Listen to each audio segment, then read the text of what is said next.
日本について知りたい方は Welcome to my channel. Saya akan mencoba membahas tentang step dan proses dalam pengurusan visa engineering. Kenapa saya angkat ini? Latar belakangnya adalah karena kemarin malam saya mencoba melihat komentar yang masuk, tetap aja masih berhubungan tentang pengurusan ini. Bang, bagaimana sih bang kalau begini bang, LPK yang gimana bang, yang bagus, kalau begini gimana bang, kalau ini bagaimana bang. Jadi menurut saya adalah saya akan coba untuk merampungkan dalam satu video supaya teman-teman bisa melihat ini, dan silakan kalau boleh membahas tentang step dan proses pengurusan visa engineering. Jadi ini secara urutan berdasarkan pengalaman saya. Jadi kalau ada teman-teman atau kenalan dari teman-teman yang berbeda, silakan tulis di kolom komentar. Lebih banyak komentar yang berbeda, silakan, supaya nanti yang mencari informasi tentang visa engineering lebih banyak variatif masukan yang bagus. Oke, kita langsung aja. Jadi proses step dan proses pengajuan visa engineering ini atau Gijinkoku. Jadi sekali lagi, ini background saya adalah magang ke Jepang yang sudah selesai 3 tahun. Jadi yang saya alamin itu adalah step dan proses pertama. Saya mencari teman-teman, saya mencari LPK atau pihak ketiga yang bisa memberangkatkan atau membuka lowongan untuk visa engineering, ya kan? Biasanya ya perusahaan yang di Jepang ini nggak langsung merekrut, tapi ada pihak ketiga ya. Itulah saya pakai LPK. Ya puji Tuhan, saat itu tuh saya mendapatkan satu LPK yang saya pikir bagus dan tidak ya terujilah kredibilitasnya dan jujur. Kenapa gitu? Jadi ini perlu menjadi perhatian buat teman-teman. Waktu saya mendapatkan informasi ini, waktu itu dari Facebook ya, saya mendapatkan, sebenarnya istri saya sih, karena ada LPK nih memberangkatkan. Saya nggak langsung serta-merta. Jadi langsung saya searching, LPK itu sudah memberangkatkan belum sebelumnya orang-orang atau pekerja melalui visa engineering. Kalau ada, oh berarti sudah ada contoh kan ya, jadi bisa lebih comfortable. Jadi cari LPK yang yang jujur, yang sudah ada bukti contohnya memberangkatkan orang, supaya kita lebih nyaman. Itu yang pertama buat teman-teman. Yang berikutnya adalah, kalau boleh, itu yang sudah memberangkatkan itu kita cari kontaknya atau Facebooknya. Kita lihat di sana apakah betul sudah berada di Jepang atau tidak. Itu yang saya alamin. Saya searching, sudah memberangkatkan, kita cari melalui, ya sekarang banyak ya, bisa lebih cross check melalui IG ataupun yang lain, supaya kita tahu, wah betul ini orang sudah di Jepang melalui LPK ini. Itu yang pertama. Yang berikutnya buat teman-teman, setiap proses yang diajukan atau yang diperlukan melalui LPK tersebut, contohnya pengajuan dokumen. Dokumen ini lebih banyak ya isinya. Ya mungkin background saya karena saya adalah magang ke Jepang, jadi saya sudah mendapatkan sertifikat JIKO, itu pasti. Terus yang berikutnya minimal D3. Teknik ya, teknik. Jadi kalau ada pertanyaan, bang, kalau administrasi bisa nggak bang?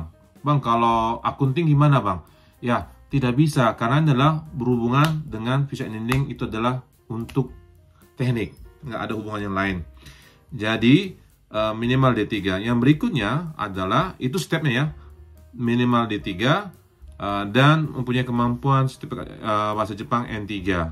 Dan maksimal umur adalah, kalau dulu ya 40. Tapi dulu waktu saya mengajukan pertama kali, itu ada yang 42 lulus, tergantung perusahaan penerima apakah masih mau.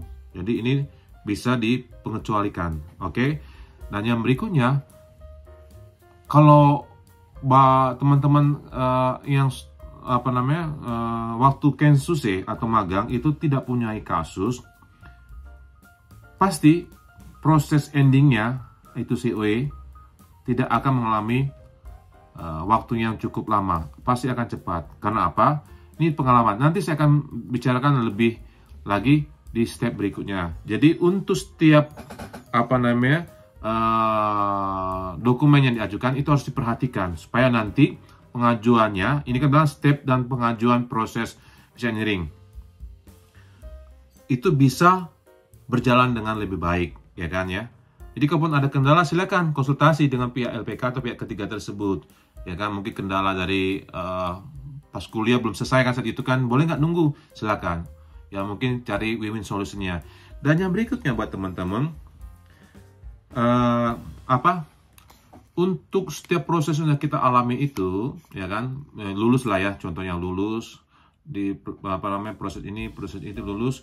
Dan kalau boleh, untuk pengajuan pembayarannya, maksudnya pembayaran ya pasti ini kan dari pihak LPTK, tapi ini kan ada perlu jasa kan ya, pasti ada jasa yang akan dikeluarkan dan kita pun harus membayar jasa mereka. Jadi nominalnya itu pasti banyak, ya kan, ya kisaran 35, ada yang 100 juta, jadi antara 35 sampai 100 juta tergantung pihak LPK-nya.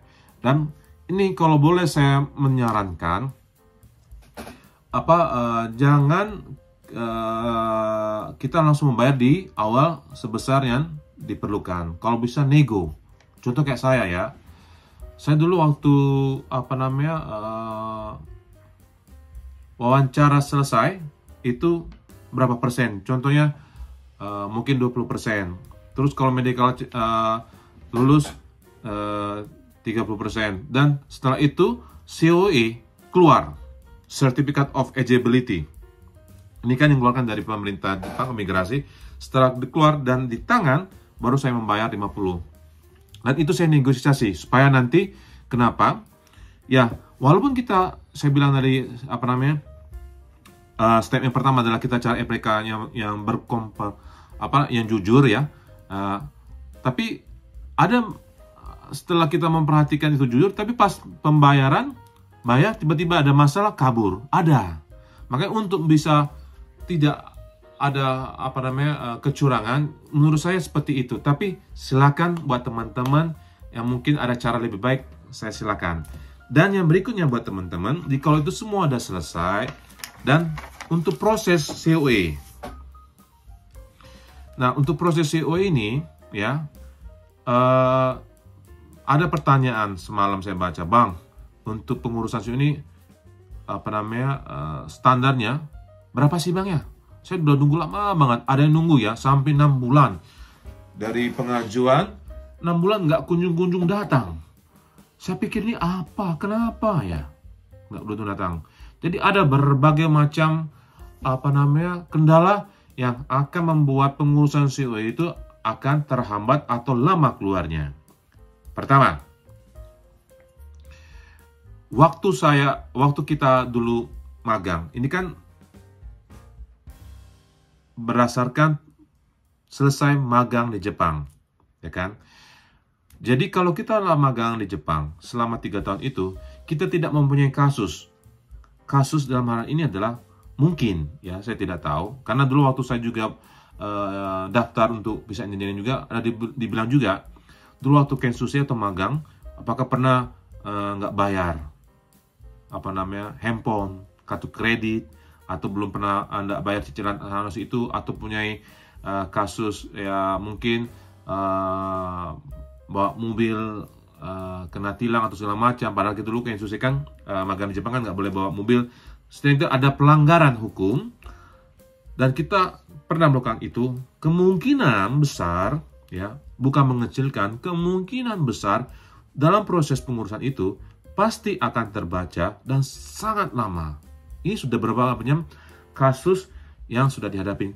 Terakhir itu ada teman yang akan mau datang akhir-akhir ini. Padahal sudah semua proses pas pengajuan COE dari berapa orang, cuman mereka doang, 2 orang yang terlambat sampai sekarang itu belum. Kenapa?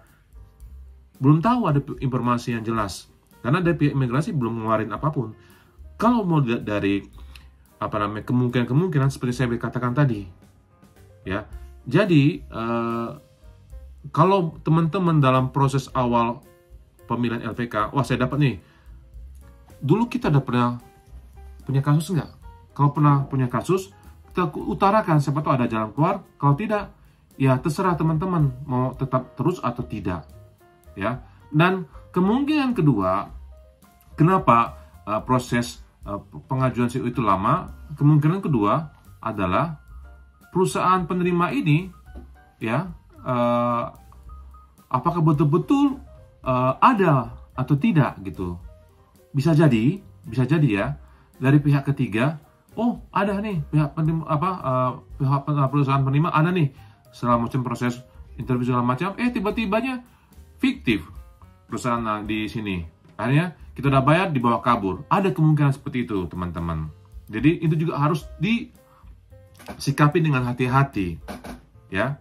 Makanya saya bilang untuk pengurusan ini betul-betul harus dari awal sampai akhir. Sebelum kita dapat COE itu kita betul-betul memperhatikan supaya kita tidak kena tipu menipu apapun, ya, apalagi nominal banyak ya. Jadi perlu hati-hati. Dan yang ketiga, kenapa kemungkinan COE ini bisa lama? Kemungkinan situasi yang ada di Jepang itu membuat pengurusan COE itu lama. Contohnya, kalau kita masuk dalam masa-masa libur nasional kayak sekarang ya, Golden Week. Nah, pasti kan banyak orang yang berwisata, turis ke Jepang kan ya. Pasti itu banyak. Apalagi berdasarkan dari data yang saya baca, sangat-sangat besar peningkatan turis datang ke Jepang ini. Jadi untuk pengajuan visa itu pasti akan ngantri. Yang seharusnya idealnya itu 2-4 minggu, 2 minggu sampai 1 bulan. Karena banyaknya turis yang masuk, sehingga berkas ini ngantri berdasarkan urutan. Jadi kemungkinan lama untuk memperoleh COE. Dan yang berikutnya, ya contohnya kayak kemarin ya, corona, ya kan? Ya kita ngajuin udah ngajuin bulan ini, 3 bulan kemudian baru dapat. Ya karena situasi di sini yang juga belum belum nyaman dan belum bisa fix untuk bisa masuk. Jadi berbagai macam halangan dan juga kendala yang bisa membuat pengurusan COE ini cukup membutuhkan waktu yang lama. Idealnya, ini mohon maaf ya, idealnya saya katakan lagi berdasarkan pengalaman saya kemarin, perusahaan penerima perlu, terus tidak ada kendala di sini. Ya, saya dulu ada kasus, terus nggak musim liburan. Itu 2-4 minggu teman-teman, langsung keluar. Makanya, buat kita, begitu sudah ada pengurusan COE, harus banyak-banyak berdoa. Karena ini ngeri-ngeri sedap teman-teman. Kenapa ngeri-ngeri sedap? Ya kita nggak tahu kan ya. Di imigrasi itu kita nggak bisa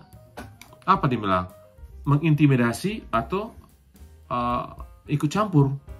Oh tolong dong ini mau banget. Nggak ada. Kalau mereka bilang tunggu ya tunggu. Jadi banyak-banyak berdoa dan berharap ya kepada Tuhan supaya proses itu lebih cepat. Jadi